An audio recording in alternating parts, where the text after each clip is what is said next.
কোথায় তোরা বাবা? একটিবার এই মা জননীর কাছে আয় না বাবা। আজ দুদিন যাবত তোরা যে দানা পানি কিছু খাসনি বাবা। আমি মা হয়ে কেমন করে সহ্য করি বল বাবা। আমি লোকের বাড়ি কাজ করে কিছু চাউল এনেছি বাবা, তাই তোদের জন্য আমি রান্না করে নিচ্ছি। একটিবার আমার কাছে আয় বাবা। তোরা ছাড়া যে পৃথিবীতে আমার আর আপন বলতে কেউ নেই বাবা। আয় বাবা। কাতি, মা গো। কাতি। হ্যাঁ মা। তুই এসেছিস বাবা? হ্যাঁ মা, আমি এসেছি। আয়, আমি তোদের জন্য খাবার এনেছি বাবা। মা বল না বাবা। সারা জীবন তুমি আমাকে আগে খাইয়েছো তাই না? দিয়েছি। আজ তোমার কাছে আমি বলবো না আমাকে আগে খাইয়ে দাও। কেন বাবা? দাদা আমার বড়, দাদাকে তুমি আগে খাইয়ে দাও মা। দাদাকে খাইয়ে দেব? হ্যাঁ মা। কোথায় তোর দাদা? ওই তো শুয়ে আছে। আমার না খেয়ে আছে, খিদের জ্বালা সহ্য করতে না পেরে মাঠের মধ্যে ঘুমিয়ে পড়েছি। আমি মাকে কি করে বলবো দাদা আমাদের মাঝে নেই? আমার ডাকে সারা দেয় কিনা দেখি। মাগো।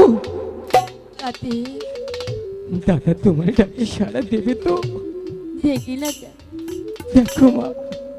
গণেশ, গণেশ, ওঠ না বাবা। আমি তোর জন্য খাবার এনেছি বাবা, ওঠ না বাবা।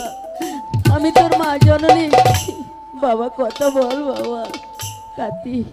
মা। কথা বলছে না কেন? মাগো। বল না বাবা।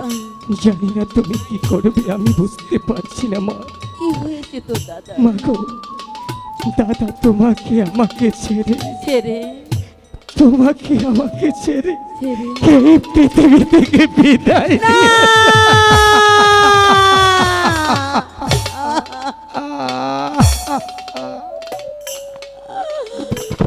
ওরে গনে বাবা, আমি তোকে ছেড়ে কেমন করে থাকবো বল না বাবা।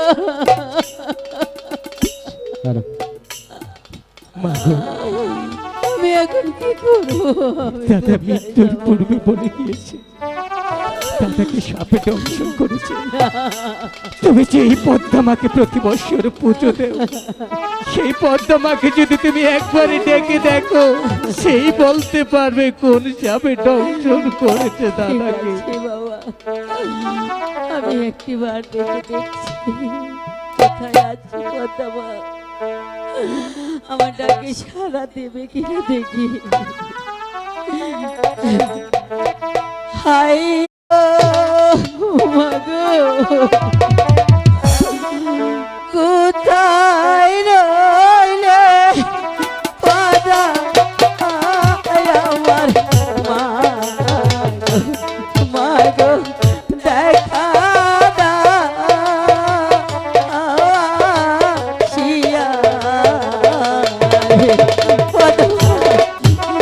তুমি কোথায় মা?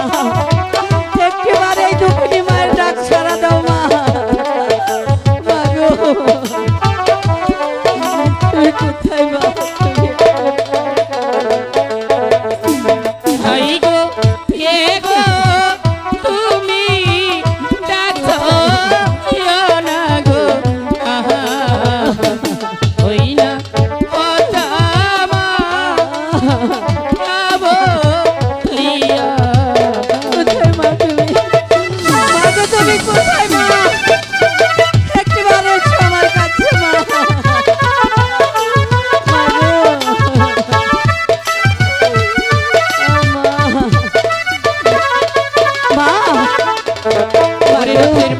তুমি এসেছো মা? আমাকে কেন স্মরণ করেছো? কেন স্মরণ করেছি জানো মা?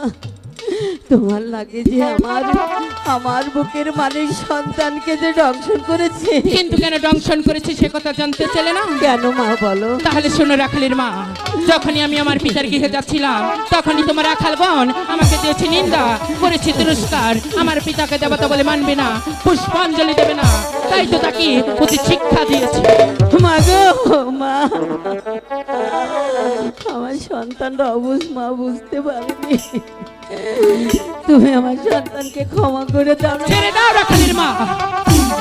মা, মা গো, মা, তুমি অনেক ব্যথা পেয়েছো তাই না মা? তুমি অনেক ব্যথা পেয়েছো।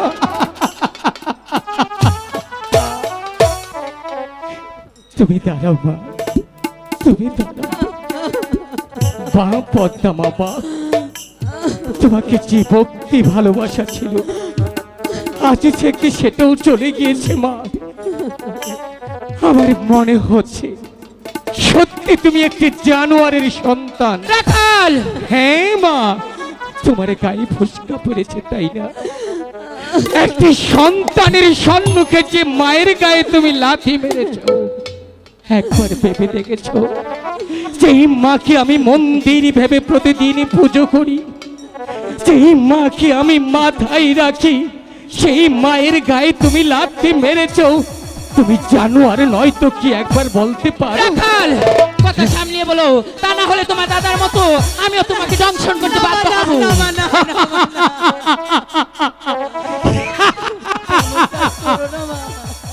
পদ্মা, সম্মান এবং ভালোবাসা দুটো জিনিসই তাকে ভক্তির উপরে তুমি যে কাজ দেখাইলে দিতাম। মা গো, এমনটা করো না মা। আমার এক সন্তান ভুল করেছে, আরেক সন্তানের জন্য আমি মা হয়ে তোমার কাছে ক্ষমা চাচ্ছি মা। তুমি বেশ, আমার রাখালের মা। সন্তানকে ভালো করে দাও মা। আমি তোমার সন্তানকে ভালো করে দিতে পারি, কিন্তু একটি শর্ত আছে। শর্ত? হ্যাঁ, শর্ত। কি শর্ত মা? তুমি যদি আমাকে একখানা পুষ্পাঞ্জলি দাও তবেই তোমার রাখালকে ফিরিয়ে দেব। মা গো, আমি এই পৃথিবীতে সবার চেয়ে দুঃখী মা। আমার ঘরে এক মুঠো দানা জোটে না, তোমাকে আমি কেমন করে পুজো দেব বলো মা? করি রাখালের মা, আমার পুষ্পাঞ্জলির বেশি কিছু আয়োজন নয়। 5টি ফুল, 5টি কলা, আতপ চাউল, খাঁটি ঘি হলেই চলবে। এও যদি তোমার গৃহে না থাকি, প্রয়োজনে তুমি নগরে নগরে ভিক্ষা করি আমার পুষ্পাঞ্জলির আয়োজন করো। না, মা, না। মানুষের কাছে কোনোদিন হাত পাতেনি, 7 দিন উপবাস থাকতেও কোনোদিন মানুষের দাঁড়ে দাঁড়িয়ে বলিনি আমাকে কিছু খেতে দাও। আমরা আজ অনাহারে আছি, আমরা পারবো না মা, পারবো না। ঠিক আছে রাখাল, তাহলে থাকো তোমার রাখালদেরকে নিয়ে, আমি চলে যাচ্ছি। মা গো, ও মা, তুমি যেও না মা।